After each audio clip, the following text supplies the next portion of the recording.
Nestled in a serene, hidden corner of the English countryside under the care of Gloucestershire Wildlife Trust, lies a forgotten relic of the past, the abandoned village of Lancaut.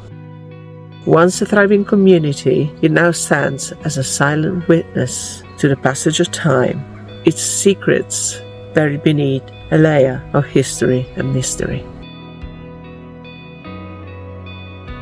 Hello everyone, today we're in Gloucestershire. We're by the beautiful River Wye, not too far from Tintern Abbey, and we're visiting the lost but not forgotten village of Lancaut.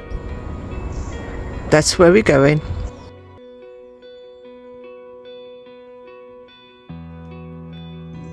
We haven't made it to the village yet, but there's some walls here. Wow.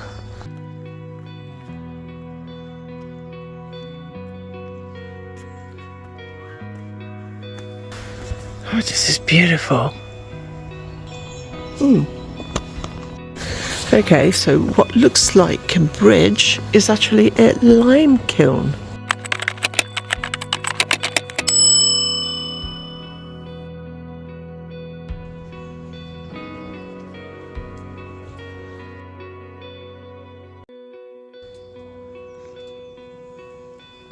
Oh, very strange light today. Muddy.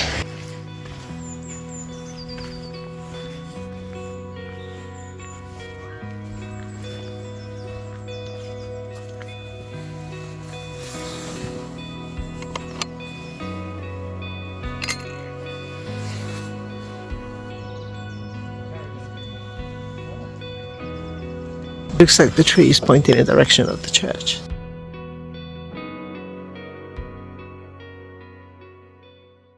The village of Lancaut, with its enigmatic past, has intrigued historians and adventurers alike, its origins shrouded in the mists of time.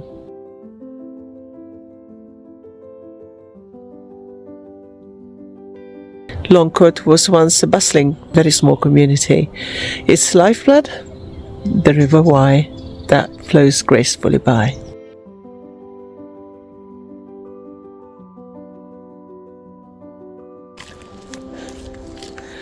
Mud skating in progress. Oh my word.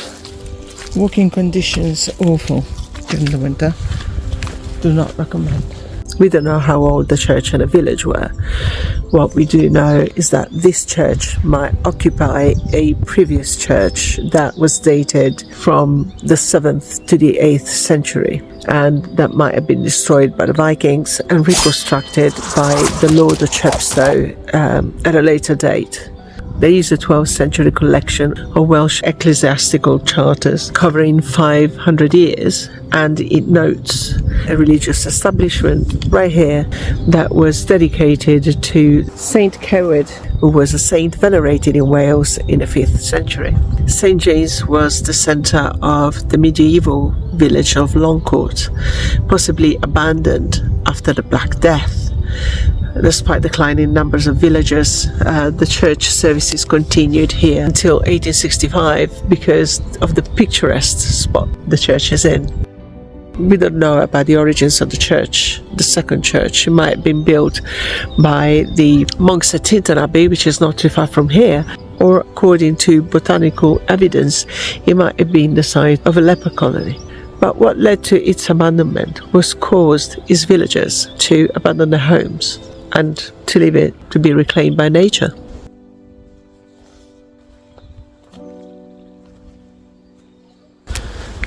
This looks like a reconstructed part. It's made of sandstone, which is different from the rest of the church.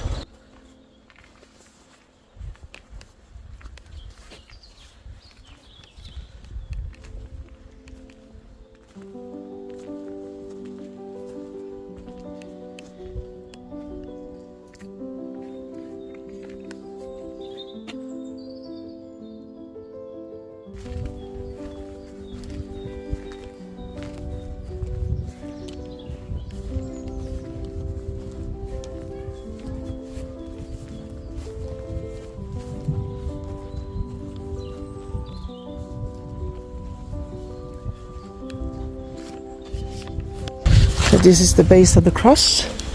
They used to be here, right at the front of it, right at the front of the church. Here there are a few graves that haven't withstood the passing of time. We can... Here lies Margaret. Here lies Margaret, which is, I think, the wife of James. The part is 1736. And here there are some tombstones. Here you cannot make anything out. That means there was a cemetery here once.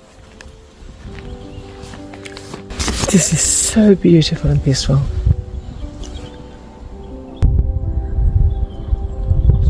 Okay, let's go in.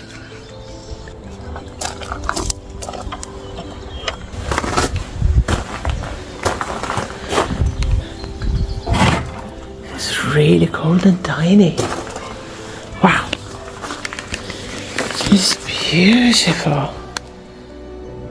There's more graves. 1718. Here lies the body of Jane, the wife of Henry Stevens, who departed his life 2 days of November, Anno Domini 1682. And looks like she died in 1818. Nice.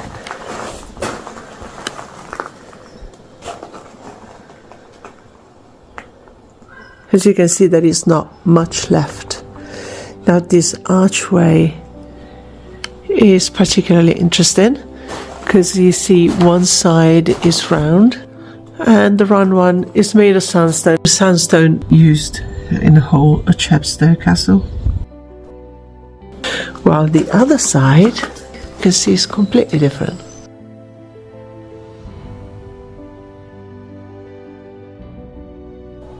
This place is gorgeous.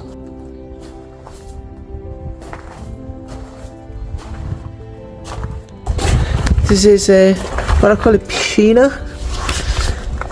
I do have to use my Italian words. It's a Latin word from swimming pool for pool, and it has a duct here where rainwater used to fall in and the water used to get blessed and you get a blessing.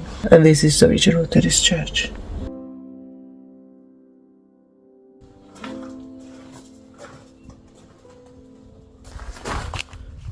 And what a view the church had.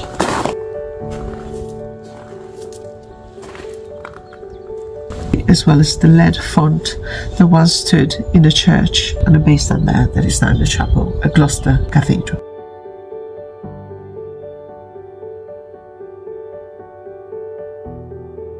Here, among the overgrown vegetation, you can still make out the foundations of homes, a testament to the lives once lived here. And there, the remains of the church, standing defiantly against the passage of time, its walls echoing with the whispers of the past. Well, you guys, I hope you enjoyed this video, and if you did, please give us a thumb up, and I shall see you again in the next one, which is going to be Sunday night, 8 p.m. UK time. Thanks for watching. Bye!